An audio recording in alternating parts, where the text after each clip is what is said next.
the Silent Watchers. The Kryn Empire had conquered 47 star systems in 3 centuries. Their warships were legends whispered across the galaxy. Their warriors trained from birth to dominate the cosmos. When Commander Vex brought his fleet to the edge of the Sol system, he expected another easy victory. The small blue planet spinning peacefully around its yellow star looked defenseless and naive, exactly like all the others. Vex stood on the command deck of Eternal Dominance, his flagship and the crown jewel of the Kryn military. His silver scales caught the light from distant stars as he studied the tactical displays. Behind him, 300 warships waited in perfect formation, their weapon systems humming with barely contained power. Each vessel carried enough firepower to shatter a moon. Together, they represented the full might of the Kryn's second fleet. His second officer, a younger warrior named Kale, approached with a data tablet. The reconnaissance reports from their scout ships painted a picture of a civilization barely capable of leaving its own atmosphere. Chemical rockets, primitive satellites, crude nuclear technology. The humans had not even established permanent colonies on their neighboring planets.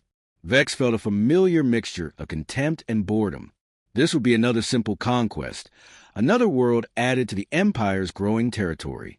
The humans would see his fleet, understand their hopelessness, and surrender within hours. They always did. Only fools resisted when resistance was impossible. He activated the communication system and broadcast on all frequencies. His voice carried the weight of 300 years of unbroken victories. The message was simple and direct. The humans had 12 hours to surrender completely. They would disable all weapons, ground all aircraft, and prepare to accept Kryn authority. Resistance would result in the destruction of their major population centers. Compliance would be rewarded with survival under Kryn rule. Vex expected panic. He expected desperate pleas for negotiation. Instead, the response came within minutes, and it was nothing like what he anticipated. A human voice, calm and measured, spoke through the communication channel. The speaker identified herself as Commander Sarachan of the Earth Defense Coordination. Her words were polite, but firm. The Kryn fleet had entered restricted space without authorization. They had 1 hour to withdraw beyond the orbit of the system's outermost planet. This was their only warning. There would not be another. The command deck erupted in laughter. Kale shook his head in disbelief. 1 hour? These primitive creatures were giving the Kryn Empire 1 hour to retreat? It was absurd. It was insulting. It was a desperate bluff of a species that had no weapons and no hope. Vex studied the transmission data more carefully. The signal had come from the planet's surface, from a location deep within one of the northern continents. The humans were not even hiding in orbital stations or defensive platforms. They were standing on their home world, completely vulnerable and issuing demands to the most powerful military force they had ever encountered. He made his decision quickly. The humans clearly needed a demonstration of Kryn power. He would show them what happened to species that refused to acknowledge reality. Vex ordered 50 ships to break formation and move into attack position. They would eliminate one of the humans' larger cities, something with several million inhabitants. After watching their buildings burn and their people die, the survivors would understand the futility of resistance. The attack squadron moved forward with practiced precision, their targeting systems locked onto a coastal city on the planet's eastern hemisphere. Plasma weapons charged to full power. In moments, the city would cease to exist. Its destruction would be visible from orbit, a clear message written in fire and death. But something strange happened as the Kryn ships approached firing range. The humans did not panic. They did not broadcast desperate pleas for mercy. Instead, space itself seemed to shimmer and shift. What Vex sensors had shown as empty voids suddenly filled with contacts. Not 1 or 2, but hundreds. Human warships appeared from nowhere, materializing out of darkness like ghosts becoming solid. They surrounded the Kryn attack squadron in a perfect sphere, their positions mathematically precise. Vex stared at his tactical display in confusion. Where had these ships come from? His scouts had detected nothing. His long-range sensors had shown no orbital construction facilities, no military infrastructure, no evidence of a space-based defense force. Yet here were hundreds of vessels, each one nearly as large as his own flagship. Kale's voice shook as he read the sensor data. The human ships were using technology that should not exist. Their hulls were composed of materials that absorbed scanning beams instead of reflecting them. Their power signatures suggested energy generation systems far beyond anything the Kryn had developed. And their weapons, the weapons were like nothing in the Empire's extensive military database. Vex opened a communication channel to the human commander. He demanded an explanation. Where had these ships come from? What kind of deception was this? Sarah Chen's face appeared on his screen for the first time. She was a middle-aged woman with dark hair streaked with gray and eyes that held no fear whatsoever. She looked at Vex the way a teacher might look at a student who had failed to study for an important examination. Her explanation was simple and devastating. Humanity had detected alien signals in the year 2043. While Vex's ancestors were conquering their 23rd star system, human scientists were listening to the galaxy's communications and learning its secrets. They heard the Kryn making threats. They heard empires boasting about conquest. They heard the screams of subjugated species begging for mercy that never came. And humanity made a decision. They would prepare. They would become strong. But they would do it in absolute secrecy. For 150 years, while the galaxy believed Earth was a primitive backwater inhabited by creatures barely capable of reaching their own moon, humanity was building. Deep underground and in hidden orbital facilities, scientists worked on technologies that made Kryn weapons look like stone axes. Engineers designed ships that could cross star systems in hours. Strategists studied every alien empire's tactics and weaknesses.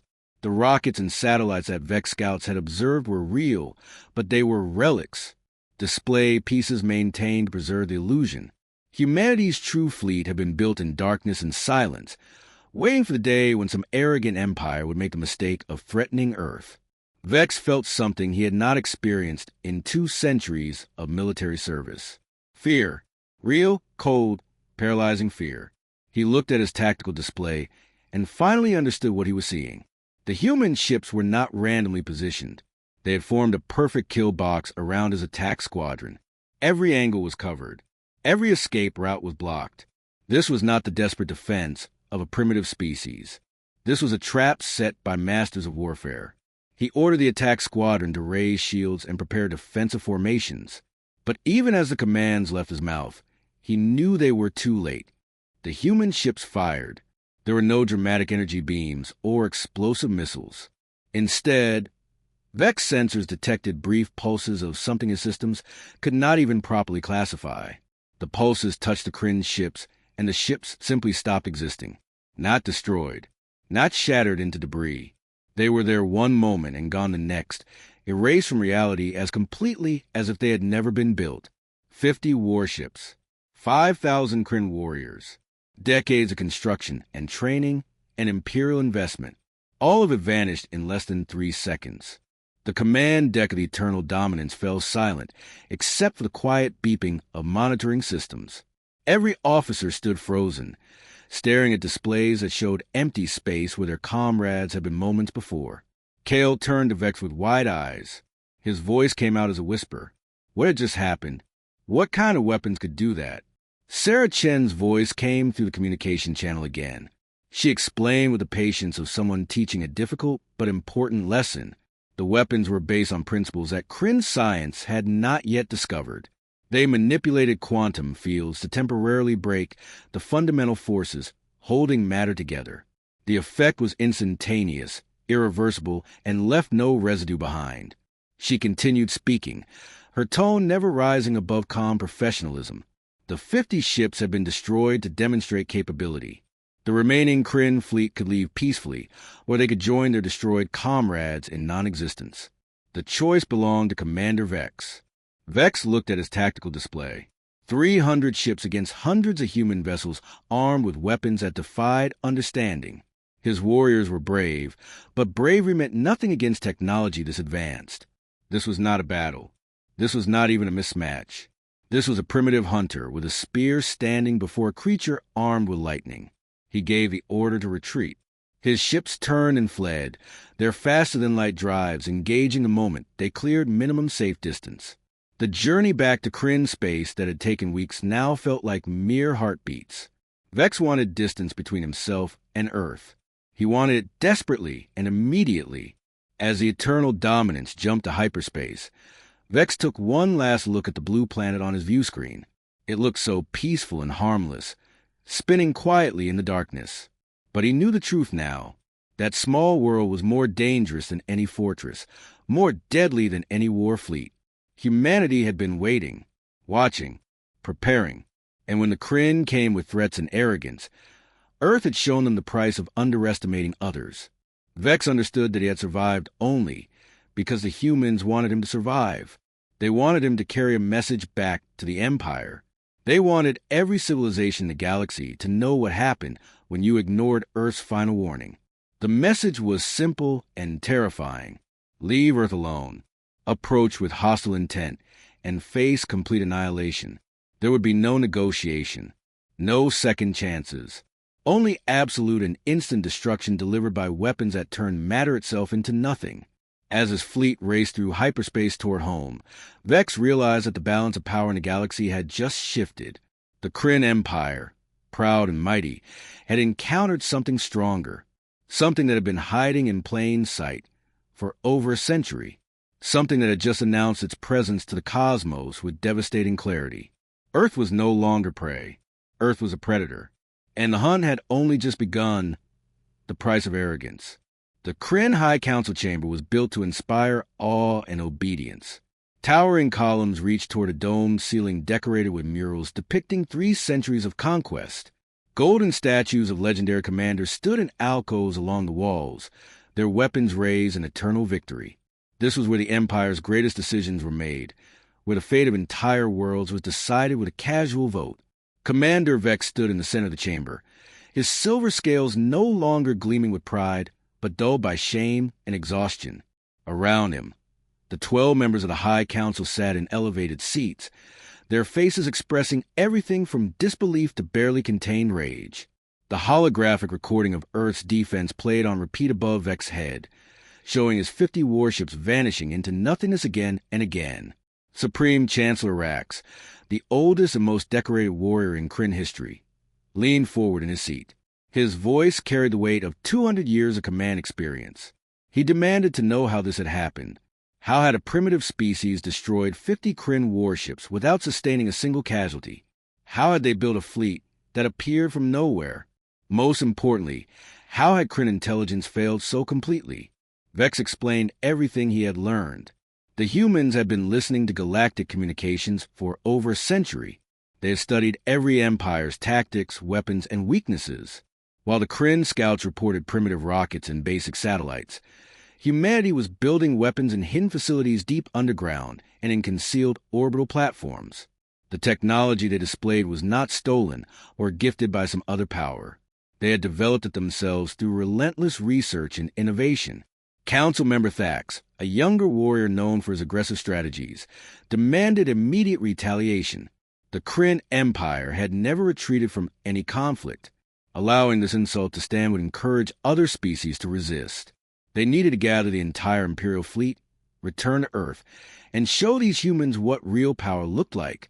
But Supreme Chancellor Rax was not convinced. He had watched the recordings carefully, consulting with the Empire's best scientists and military analysts. Their conclusions were unanimous and terrifying.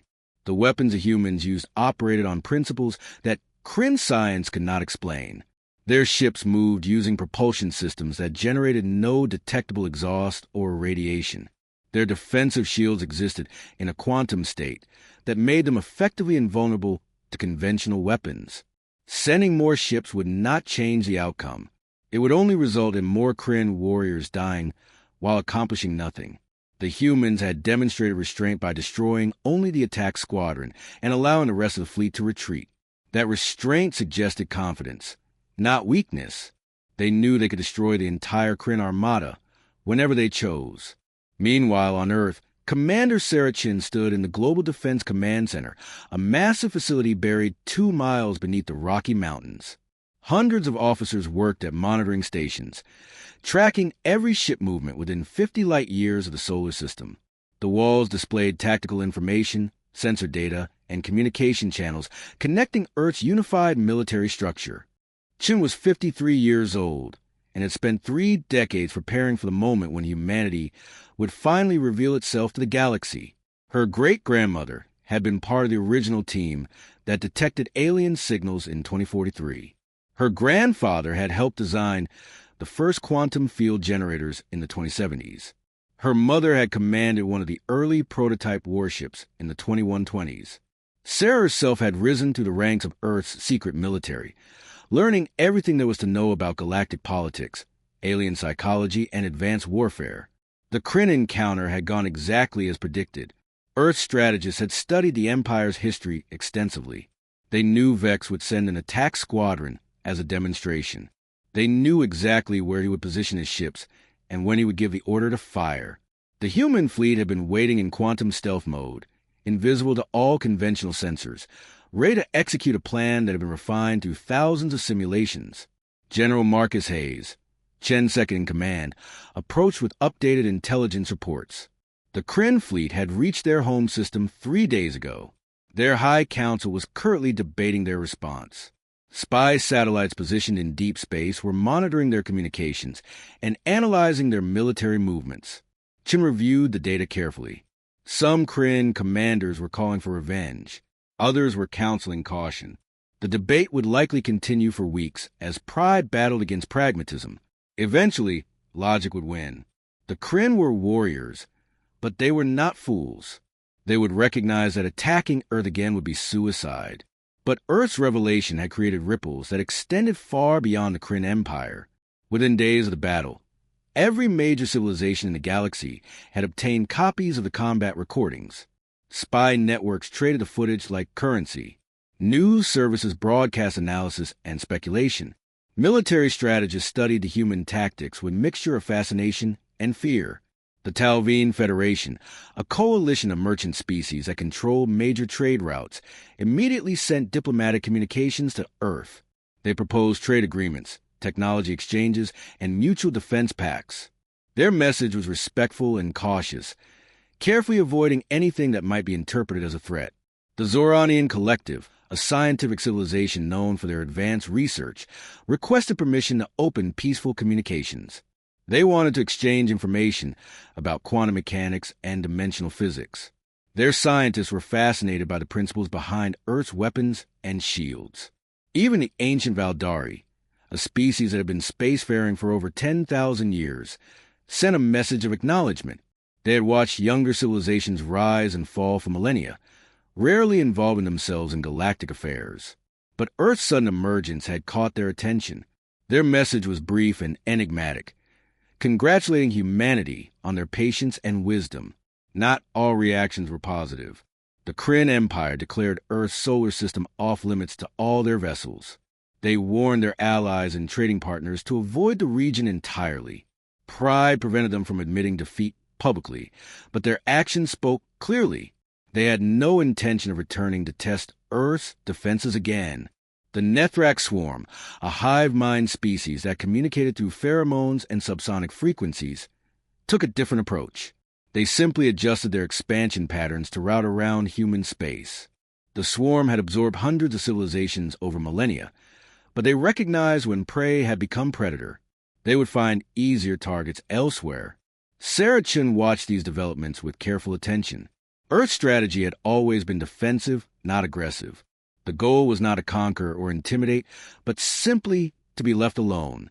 Humanity had no interest in building an empire or subjugating other species. They just wanted to explore the cosmos on their own terms, free from threats and interference. But Chen also understood that revealing Earth's strength had created new responsibilities. Other species, smaller civilizations that lived in fear of empires like the Kryn, were now looking to Earth for hope and possibly protection. Messages arrived daily from worlds asking for assistance, offering alliances, seeking guidance. The Global Defense Council, composed of representatives from every nation on Earth, met to discuss these requests. The debates were passionate and complex. Some argued that Earth had an obligation to help species facing the same threats humanity had prepared to resist. Others cautioned against becoming involved in conflicts that had nothing to do with Earth's security. A few worried that playing protector would eventually transform humanity into the very thing they despised, another empire imposing its will on others. The compromise they reached was careful and limited. Earth would not intervene in existing conflicts. They would not choose sides in alien disputes. They would not establish colonies or claim territory beyond their own solar system. But they would respond to direct threats against themselves or unprovoked aggression against peaceful civilizations that requested help. This policy was communicated clearly to the galaxy through open broadcasts. Earth's message was simple. They sought peaceful coexistence with all species. They would trade fairly, share knowledge freely, and respect the sovereignty of other civilizations. But they would also defend themselves and their allies with absolute determination. Any empire that chose conquest over cooperation would face the same fate as the Kryn attack squadron. 3 months after battle, Commander Vex received an unexpected communication. It came from Earth, specifically from Commander Sarachin herself.